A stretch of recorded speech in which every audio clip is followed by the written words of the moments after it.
İstanbul'da Mermeran'dayken öğrendiğim olaylardan bir tanesinden bahsetmek istiyorum.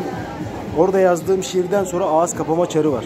Bu ağız kapama çarını daha önce Süryanilerin, Bakırköy'deki Süryanilerin işte Tarkan ve Tarkan'ın şarkılarını söylerken bir arkadaş grubunun yanında Moskova oyunlarında ağız kapadıklarını ve mide oraya bağlı kalıyor ama ağzı kapatıp kafanızı koyuyorlar şeyin içine, çarın içerisine. Altınbaşı işte patron çarı var kapalı çarşıda. Şiir okudum diye de bugün onu kestirdiler, kapattılar ve göz kırma olayına başladılar. İstanbul'da Savaş'ın yaptığı gibi Emre Kınay ve onların enerji takımı olarak Moskova'da oynuyorlar şu anda. Ve Oğuz'un barmenlik yaptığı Hintli Oğuz var. Çok meşhur. O Mehmet Emin oynuyor onu burada Moskova'da.